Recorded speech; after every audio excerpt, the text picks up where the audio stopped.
Welcome to the Goodbot Brain Trainer podcast for Policy Not Found. Really happy to have today with us Beatrice Wayne from Samara Centre and Fenwick McKelvey from Concordia for a conversation on Canada's first AI election.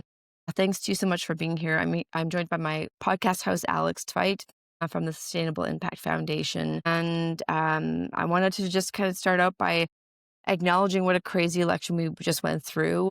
We had an election that was characterized by some unexpected events south at the border, a very major election swing where we had a major shift in terms of who was in the lead and who ended up ultimately winning in the end.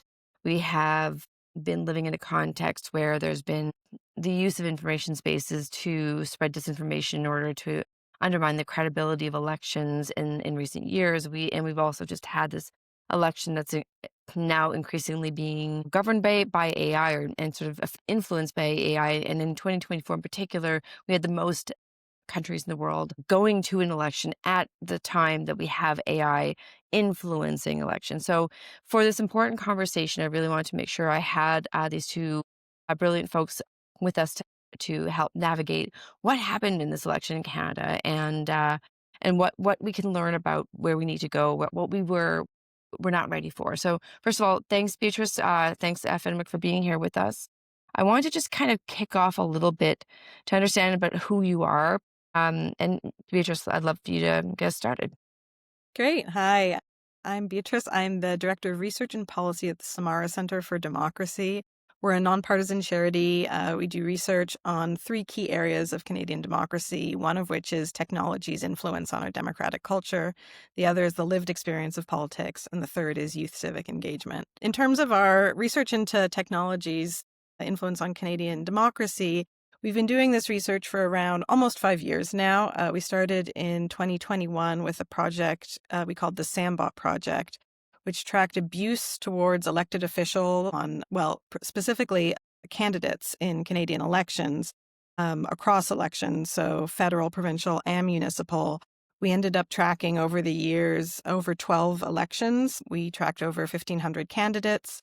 This was specifically on what was then Twitter, is now X. And there was a lot of different takeaways from that project. One of the key main ones is that online abuse is pervasive. It is a condition of work for candidates. This is something that they have to contend with, whether you are running for prime minister or whether you are running for school board trustee. This is something happening at a very, very local level in Canadian politics, and it is across the board. We saw online hate campaigns towards school board trustees running because of their public health background, city councillors because of their Sikh background. We saw really, really high levels of abuse and engagement, particularly around LGBTQ plus issues. And we also saw some other interesting things start to come out of the data, including that a really small number of individuals were responsible for a really high amount of the abuse we saw, but it was very difficult to tell as a lay user that this was just a couple of very toxic people. It was shaping the political conversation around these candidates, making it seem and skewing what the feeling was around these particular candidates, to shaping, I think, public perception about how Canadians feel in these elections. So these takeaways sort of helped evolve our interest and questions we were asking going into the 2025 election. We wanted to sort of, first of all, evolve past X, because we thought we sort of learned as much as we could about the amount of abuse directed towards election candidates on that platform. But we really wanted to understand, where were online political conversations happening around the federal election? What were the platform design, the design of different platforms? How was that shaping the kind of political conversations happening? Where were there spaces where information threats were more pervasive and credible? Were there any places where there was productive civic conversation happening online, good information being shared around the election? So that shaped our project in 2025 called Verified, where we looked at different platforms and sort of tried to understand where news about the election was being shared, how it was being received, and the extent to which information threats, including generative AI, were shaping how people understood the election. Fascinating. Yeah, thanks so much for sharing that context. And I can't wait to dive into that. We were just talking about the need for and the opportunities of deliberative technologies to help think through how do we have these conversations in a healthier way. Fenwick, would love to kind of just get us kicked off with a bit of a intro to what you were working on and how you come to this work.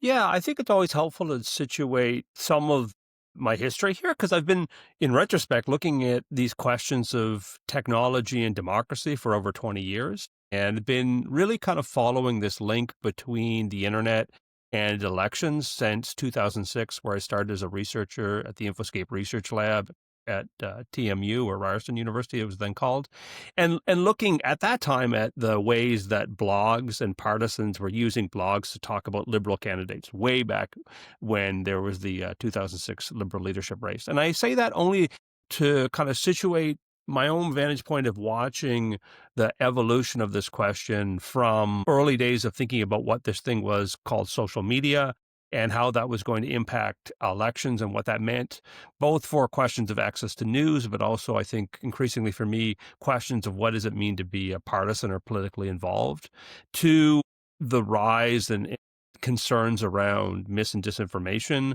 that really became a central theme in the research, and certainly can talk about that as one of the defining frames, to moving into the ways that these online communities became politicized or politicized the COVID-19. And then more recently, trying to understand and appraise the kind of impact of artificial intelligence and the ways that AI is fitting into some of the research I've done in the past with Dr. Elizabeth Dubois at the University of Ottawa on bots. And so one part of this is that is very much a space I've been kind of paying attention to and trying to kind of balance the need for a frame each election about a new technology as kind of the defining problem with the kind of continuity of the fact that like time and time, certain kind of policy and regulatory issues haven't been addressed. So we were coming into the 2025 election not having fixed key questions about platform governance and social media governance, nor election privacy law.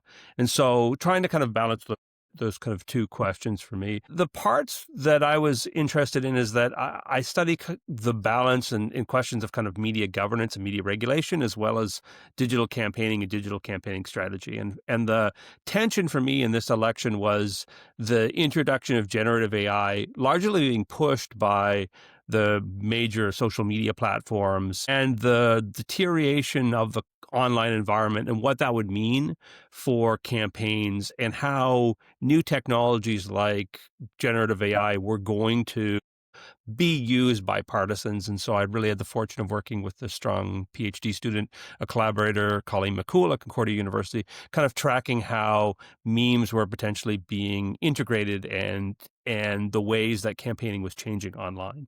And I think that's an important frame because, one last point to make is I come from communication studies. So I'm less interested in access to information necessarily than how do we pay attention to participation online and the ways that online communities shape what we think of as normal and acceptable ways of political behavior and political participation in Canada. So I was kind of interested in that moment. And then the challenge of how AI was going to be addressed with the lack of strong regulation and even platforms as concerned as they had been in the past about platform accountability and the risks that some of these new technologies might have. So, and I was working and collaborating a little bit with the Media Ecosystem Observatory, trying to advise them on what they were seeing, as well as working around some of the questions of how we might understand through simulations the changing nature of the information environment. Just building on that a little bit, and that's really fascinating for me both. But as we were heading into the last election now, it's obviously nothing new that technology had as a major impact, but realizing where we are, that you just talked about, Fenwick, what were some of the major concerns going into the election around polarization, disinformation, interference from US or international actors? Canadian, how do we preserve Canadian sovereignty in that respect? Both, and what are the things that surprised you that you didn't anticipate? Maybe going to you, Fenwick, first on the technology side, and then going into the community side with you after. Well, there's some interesting surprises, but I want to kind of say, what were the three ways that I was thinking about this election? I think if we're emphasizing this frame of AI in the 2025 election, three ways that AI was playing a role in my sense in the election. The first is that we increasingly see large social media firms relying on artificial intelligence and other forms of automation as a regulatory tool. So everybody's everyday experiences on these platforms is being governed to some degree by content moderation tools or ad auctions that integrate now artificial intelligence. And so there's this question of like how well is going to hold up, how effective are those tools going to be against kind of bad actors as these threats that we're talking about. The second, I think, is that Canada is really at this interesting inflection point where we're dealing with a lot of AI being a massive policy concern and policy challenge, and how well the election was going to discuss Canada's major investment in the, say, something like AI and the Pan-Canadian AI strategy, and how well that's prepared Canada for the risks that we're now encountering around, whether that's jobs or the information environment, whether that actually was effective policy in preparing Canada for this moment we're in now. And then the third is, I think, this question of how political actors in Canada and abroad would be using AI. And there was this question of whether we'd see AI-assisted mis and disinformation.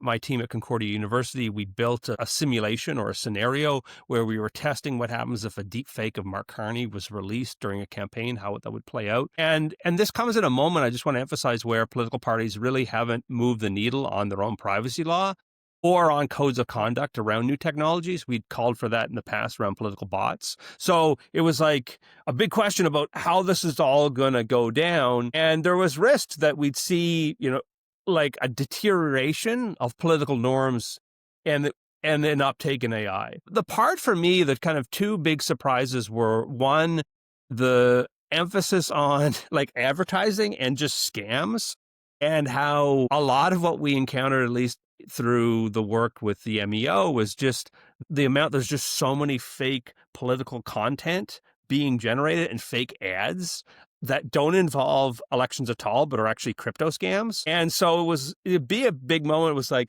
the kind of overall deterioration of the online information environment has this cascading effect where it just makes election information worse, but it's not intentionally undermining elections. It's just quality of information and the fact that online platforms are really ineffective at regulating the content of their online advertising has this blowback effect where everyday citizens are trying to figure out whether Mark Carney is really recommending a crypto scam or not.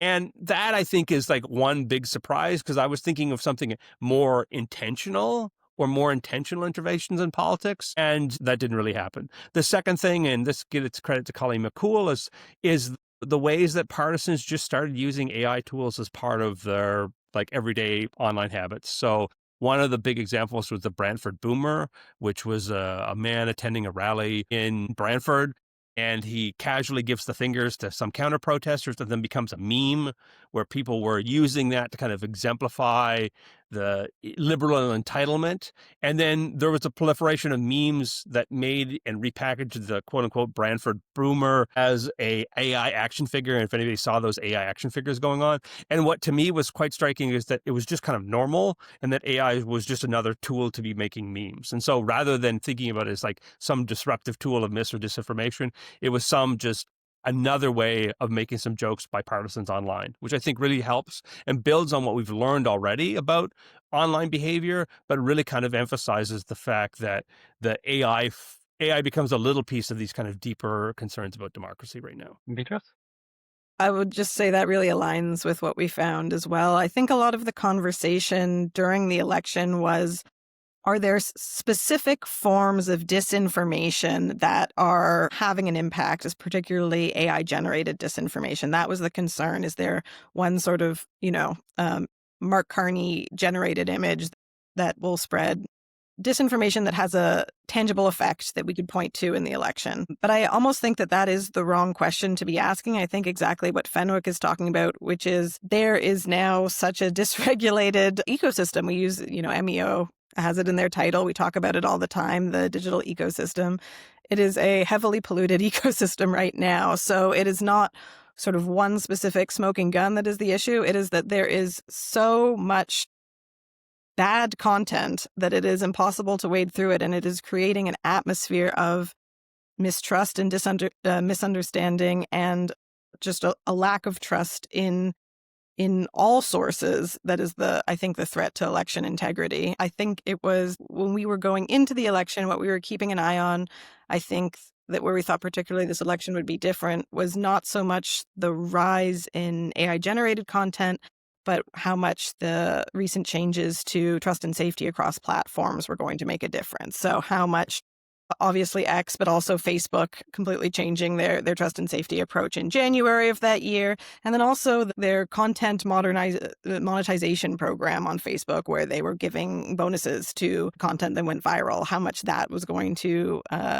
exacerbate problems of disinformation by incentivizing creators to create incendiary content with disinformation that would spread. That was what we were interested in exploring, and I think that is to us a more concerning issue than very specific, uptake in, fake visual or audio technology. One thing that I would say is, I was trying to think of something that really surprised us, and this is a small thing, but I do think it's interesting because it gets a little to the lack of trust in trusted sources now. So one thing we were looking at specifically is how much was the Meta news ban too, like the fact that on Facebook, the most used social media platform, you couldn't get reliable access to Canadian news. Well, how would that affect things?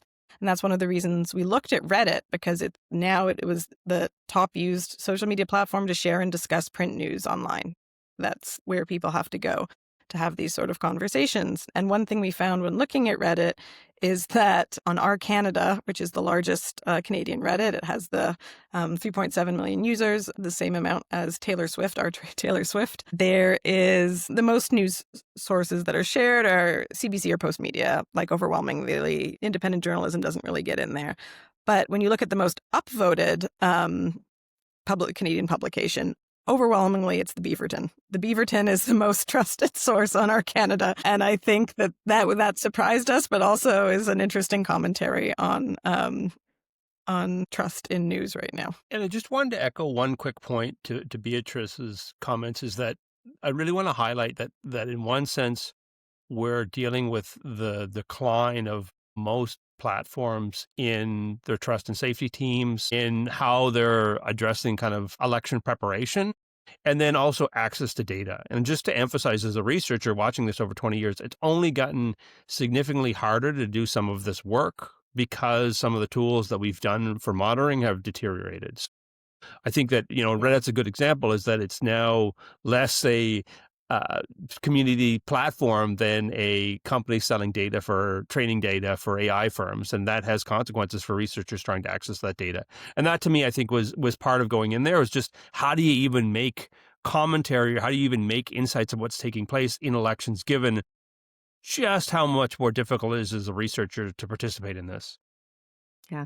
Well, and I acknowledge that Reddit was in a bit of a challenging position as well, because that their data had been more open. They were not going in this direction in the first place, and they ended up locking down their tools because other companies have been scraping their site for training AI models, and suddenly found themselves having to lock down their platform and now monetize for AI purposes. So I think this sort of happened to them, and not in quite the same way whereas I think other platforms have been doing this in a quite an intentional way of using their platforms to train AI from the beginning. But nevertheless, they're all doing it now, and so we are at this point where our engagement in almost every platform is kind of itself monetized, and that includes in AI chatbots as well. I guess I wonder a little bit about kind of more obvious signs of disinformation content. We talked about the scams. I think that one of the pieces that is not always as well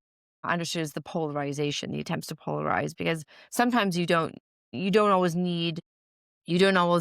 First of all, a lot of people, to your point, Beatrice. You don't need many voices. You can often end up having actually just a few people that are sort of spreading a certain narrative to make it seem like it actually has an amplification, much wider consensus than it actually does. But it can also be true. It can just be trying to emphasize people who have actual genuine opinions, but nevertheless have an intentional effect of trying to actually pull people apart and sow distrust among populations. So can you talk to me a little bit about where you saw that showing up in the conversation, or if you did, or if you feel like there's enough intentional research looking at the way in which polarization is being amplified for whether it be political motives or for economic motives. Just maybe Beatrice, we'll start with you. One thing I would say to answer that is actually to emphasize Fenwick's point, which is that we have tried to look at sort of power users and abusers who are fomenting or pushing the narratives that exacerbate polarization. And it is really, really hard because of all of these restrictions around data. So in our SAMBOT report, where we looked at the Alberta provincial election, which was just last year, we found what looked like evidence of astroturfing, but it was really impossible to prove because of, we could say, okay, this looks like it's plausibly astroturfing, but we certainly can't say for sure because of that. And that's something we see again in Reddit. During the election, you see small numbers of users dominating the conversation. On Our Canada, 3.7 million, only 9 users were responsible for 28% of all submissions. That's 9 people dominating the conversation. Now, I can't say anything about their, maybe they're just extremely active citizens that have no particular political leanings one way or another, but that point is that when you have the opportunity for small numbers of people to dominate the conversation, there's so many opportunities for bad actors, for astroturfing, for people to push particular narratives that then really dramatically shapes public perception about what Canadians feel. There's so many opportunities to push particular, even extremist narratives, and then have Canadians either say, I guess this is how a lot of Canadians feel, and then that either shifts the way they start to feel, it shifts the Overton window of what is acceptable in political discussion, or they just completely step away from political civic conversation online, which we see a lot because it comes off as too toxic and people don't want to engage with it at all. Yeah, fascinating. I'd echo Beatrice's point. I think it's actually, I don't like the word polarization because I feel like it's a bit too broad, and it kind of talks about it's an all sides problem where we can really see specifically concerns about the rise of the extreme and the far right. So, and then I think that, so it's like trying to be specific about what are the ways that we're seeing certain partisans participating in democratic backsliding, particularly in the willingness to kind of antagonize the enemy more and more. So rather than being seen as an opponent, this is a risk, this is a criminal, which we see in some far right communities that are like trying to emphasize or encourage the kind of citizens' arrest of certain politicians. And then the other part is, just how much it really requires a literacy that what we see online isn't a reflection of public opinion. And so making a claim about polarization as though Canadians are becoming more polarized, like part of what we're seeing and some of the work that's now happening around political influencers is that there's certain kind of high functioning individuals, kind of very online personalities that are encouraged to do so. And the working theory is that they're kind of increasingly being pulled to be more extreme because that's one of the ways that they get more votes and more attention. And that might be what's causing the kind of perception of polarization because it's lucrative. You can make money by being on the extremes, but that's not necessarily a reflection of kind of everyday attitudes, nor the kind of this gap between what we see online and what's taking place in everyday public opinion. I think that's like one of the tensions that's really central is that with bots, with the ways that online popularity can be gamed so obviously, that we really have to have this critical distance when we're talking about what's happening in elections and not assume that what's there is a proxy to actually public opinion. And I'm not saying that that's what's here, but that's sometimes the risk in polarization is using a metric like the internet as a measurement of polarization carries with it some risks. Yeah. Just Yeah. You jump in only to just add in. I think this is absolutely right, but also I think we talk about it, and I know this is specifically about the 2025 election, but I think part of the issue is we only talk about it during election time, and I think we need to be talking about it when it's not election time, when we're having civic discussions, political discussions online in between, because I think this is when so many people either disengage or become radicalized, and we're not actually paying attention to it.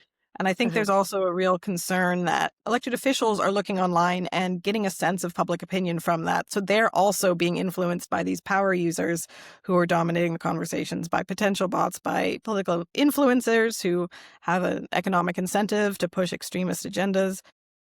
That can also have a strong effect.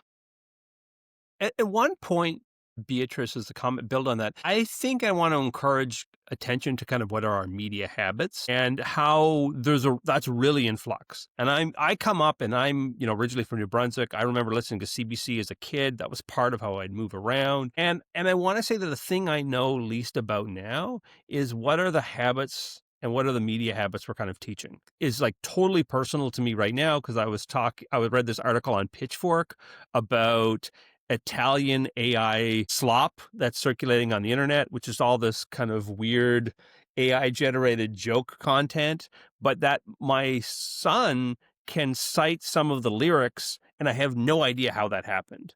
And so it's really a complicated moment. And one part is that we have to pay attention to just how is it that people are being online and how that's part of a really dynamic information environment, and that's really in flux now, and I feel that more today than I ever have. Yeah, I mean, I think to the point about the fact that there's not like a lesson plan here because I think the tools and the way that they're being used change on a day-to-day basis. And so, I think, the civic engagement in education systems is not as strong as it needs to be. I think it's in many ways weaker than it used to be. Whereas if you think about sort of a country like Finland or Taiwan, which are basically have been, chronically at risk of disinformation or other forms of information sort of pollution campaigns, there ends up being literacy around this, from a very, very early age. And it strikes me that that's a very big missing component because it's not just that this is going to be a static thing. It's evolving, and it needs to be part of the everyday conversation. So I appreciate that reflection. I think one other thing that was jumping up to me was about the fact that, like, in one of the MEO reports that I read was talking about this sort of perception of polarization being actually worse than polarization, but the perception is actually making real polarization worse. So acknowledging the point that polarization maybe is the wrong issue, but there is this issue of how do you, even if the perception's worse, like how do we prevent it from actually impacting the real, the dynamics that we're having?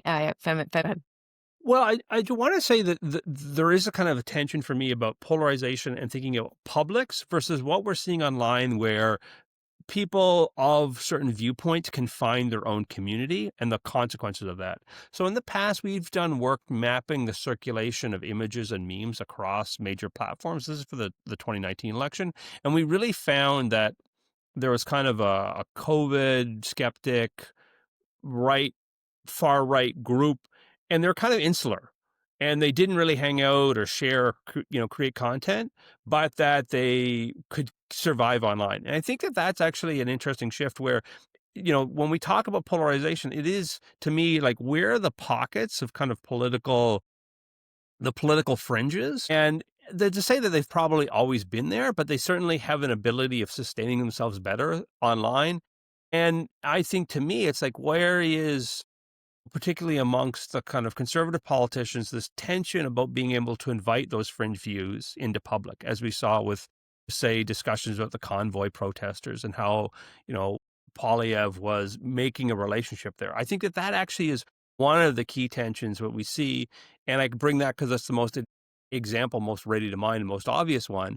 But really, what are the ways that politicians are now having to kind of find different ways or are leveraging, lifting up some of these fringe voices online as a way of appealing to the grassroots? And that being maybe not polarization, but part of the problem that's like polarization. Just before I move on to a follow-up, any follow-up to that question? Maybe only that, and how are they being incentivized by platform design to search for these groups and grow these groups, I think is the question, because so much comes back to what are the incentives for these actors and how are platforms, whether for a variety of reasons, amplifying certain voices that then get wider and wider exposure. I have a two-part follow-up and question. One is related to the degree that we can invite the transparency into elections. So, for example, Investigative Journalism Foundation does really great work in ensuring transparency into donation in the election cycle. But especially as it relates to when you mentioned that there's very few people who are holding a big part of the conversation, whether or not they be bad actors or with not, how can we kind of instill like a transparency into what is happening? And then why is that important when would be really interested in your opinion, Fenwick, as well as we're moving towards agentic AI that can hold their bigger piece that is extremely good at manipulation, even if we knew that they were AI would like I was part of a work stream of partnership on AI in 2022 that showed that even doctors give technologies and AI an authority figure. So just understanding that as we're moving into future election cycles, and if we have very few actors holding big space, but then they can be amplified by agentic AI, for example, would bringing transparency into that system, some of the information that you sit on, invite in understanding that could then sway public perception or critical thinking around that. The idea so Alex, I think there's two parts to kind of unpack here. Is that one, what's the relationship between agentic AI and manipulation of popular opinion? And I think that that's one of the central concerns is how we are trying to grasp what is popular online and the gap between, say, what's trending or was trending at once on X or Twitter or what's trending on TikTok and actually what's popular. And that I don't know if I have a fix for that, but I really want to say that the two aren't the same, and that the way agentic AI is playing into that, certainly in the way that it allows for trends to become rapidly amplified. So in the online advertising, what was interesting was that I don't think that crypto scammers cared about the Canadian election. It just was something that was trending that they created content for. And then becomes a kind of feedback cycle where now that becomes content because it's part of this trend now. And so it definitely seems like there's a risk of kind of amplification in a different sense than when Elizabeth Dubois and I were talking about in terms of bots, where it's like an amplification of this overall pool of content in such a way that makes it more or less important. The other thing I just want to point out is that I'll have coming out next year a book called Sim Politics with MIT Press, kind of looking at this long history of the ways we've imagined politics to be computational and automatable. And I think what we want to do is push for some more accountability about what are the ways technology is being developed and the risks of allowing too much of a computer science framework to think about how AI is going to either destroy or solve elections. I just say this because, when we're talking about agentic AI, companies have been promising for well over 50, 60 years that they're going to be able to use data to make more persuasive arguments to voters. And we really have kind of two choices here. Either that we think AI is the one that actually does it, or that this is a type of snake oil that has been sold with technology since the beginning of computers. And I think it's a balance of the two, but I definitely think that one part is that being more skeptical of this promise of computing and technology to be persuasive and not taking that at face value is really important to properly appraising the kind of risk of agentic AI. Just because it's really striking in developing that book and writing it, just how much the claims we make around AI are so common. Like, and I give credit to a great book by Jill Lepore called If Then about the Semiotics Corporation, which was kind of making the similar thing. We're going to be able to use technology and we're going to get into the minds of voters. And if anything I've done over the past, and if anything regrettably about the past 20 years of research, is that voters move and go in directions that I did not expect at all, for better or worse. Yeah, I mean, I think I think the hype around technology. I don't know if I would specifically place that issue onto the labs at universities as much as I would place it onto the narratives being put out by the companies themselves about what AI can and might do. But I absolutely accept that sort of very enthusiastic story that we've been sold around what AI in its different forms will be able to do, and what it actually ends up doing are ending up being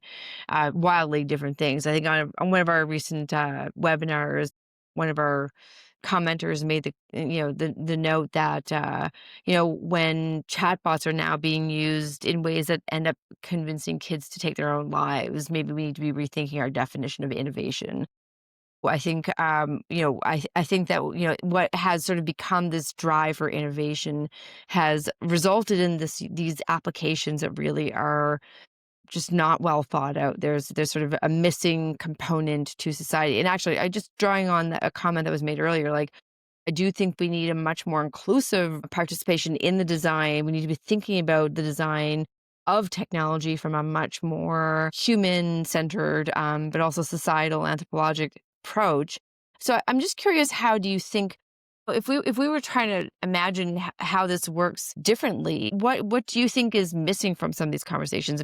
I mean, literacy is kind of a starting point to try to prevent us from being manipulated from the environment that we're in, but also what is missing in terms of how we are designing technologies. I mean, yet we've talked about accountability, transparency, the affordances platforms are creating, but what would it look like if we were designing in a different way? I would say starting exactly with you, as you said, with sort of public participation and questions about what are we really trying to build and what do we want out of society, questions about our social cohesion, questions about democracy, questions about civic life, and starting with those values and then building out from there instead of starting with the technology as the starting point to solve problems, starting with the people. As a democracy organization, I always want to start with the people.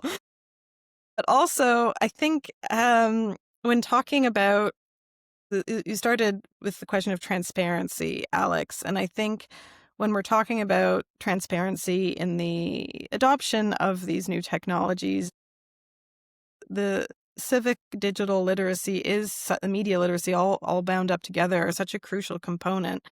Mm, But I think having the ability and space to really dive in and access to data to really to talk about these technologies is crucial. I think a lot of digital technology right now is sort of teaching people to identify generative AI, which I don't necessarily think is the most productive way forward. First of all, because the technology is changing so rapidly.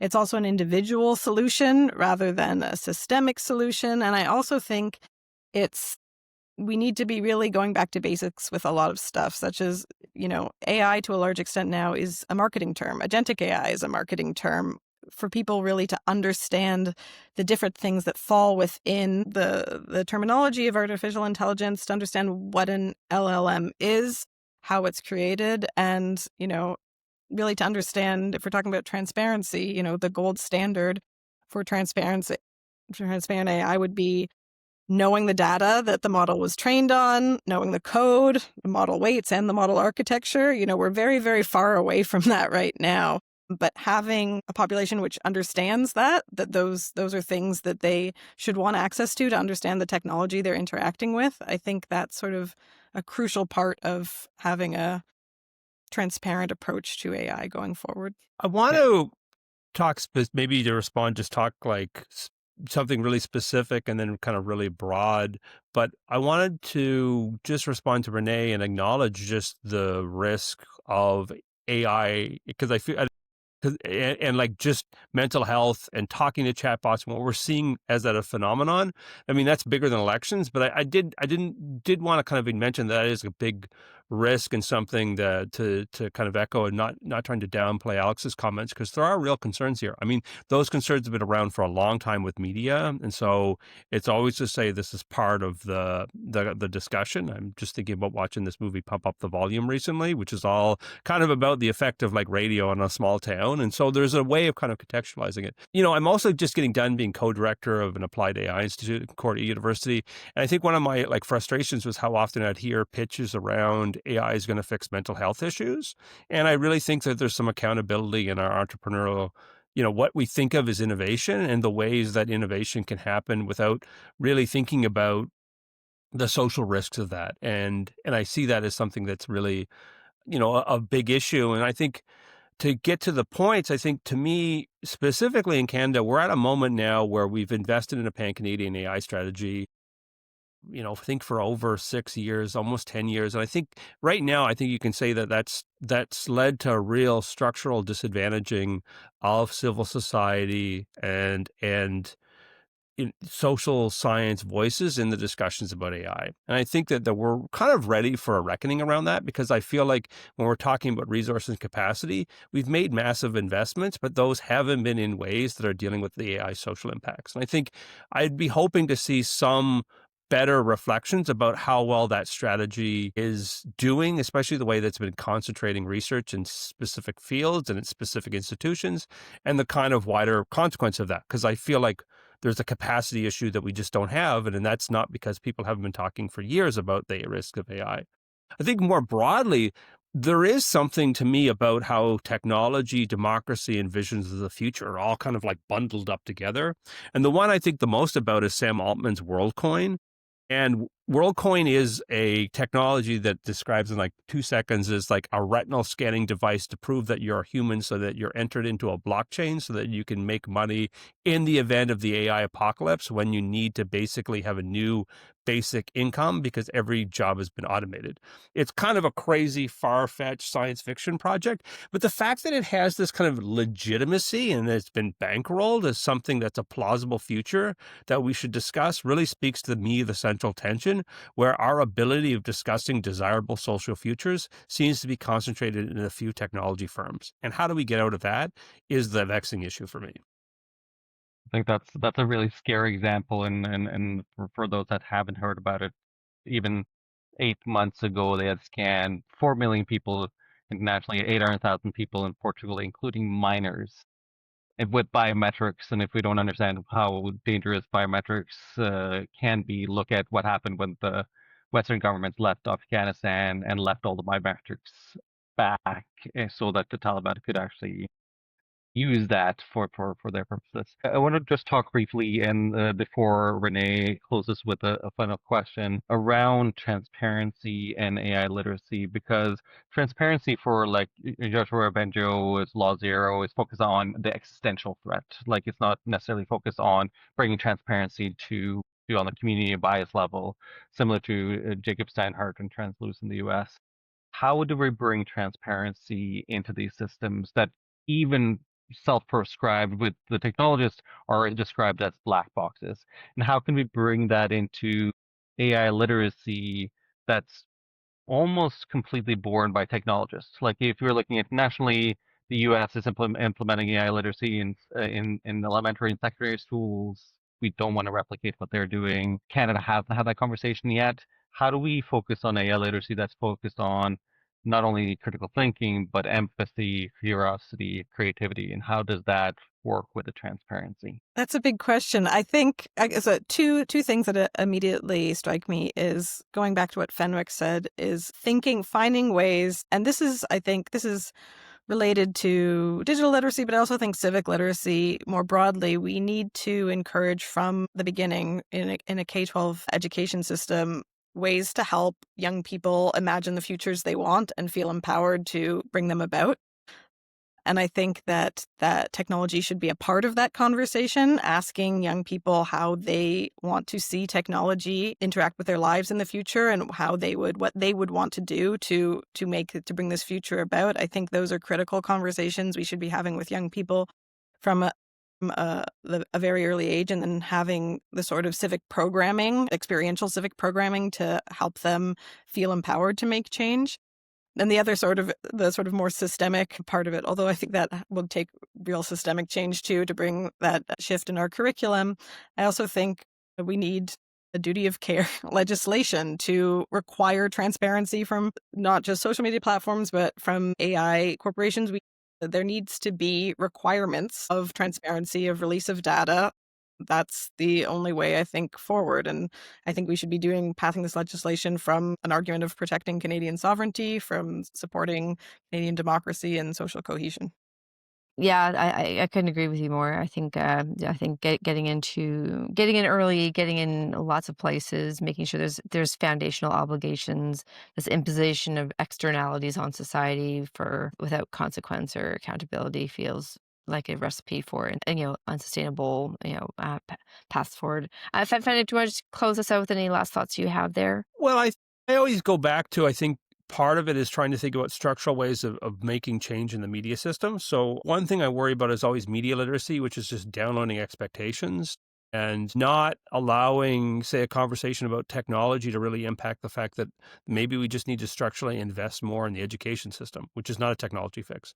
In terms Right. of what do we do about media, it's like online advertising. I really feel like it's a consistent issue is that we see the wrong incentives in place in these systems, and we have a lack of accountability about how online advertising works, which is really bankrolling a lot of the trends we're seeing. This has been known for a long time, and we haven't moved the needle on trying to blow up online advertising, even though it seems like there's only two firms we're really affecting. Yeah. So it's a big mystery to me why we haven't actually put some more policy weight into just the kind of issues around online advertising, which are funding now kind of AI slop on the internet. Yeah, I mean, it's concerning that the Google search decision that was made by the FTC a couple of weeks ago went the way that it did. It sort of bodes poorly for what may come from the FTC's ad decision. But but also the U.S. is one country. So I think other countries should be able to regulate ads going through their systems and figure out different ways of handling that. I think we do actually have to wrap here, but I just want to thank both of you so much for your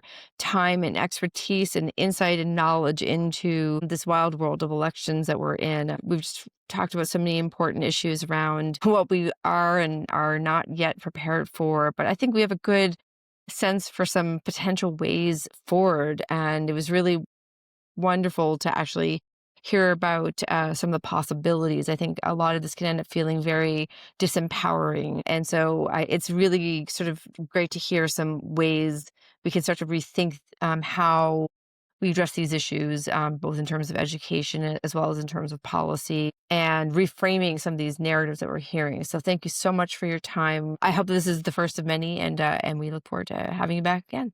Thanks, Alex, too, for your brilliant podcasting brilliance. Thank you Thank both. you. It was That great was to be here. good. Thank you Thanks, all.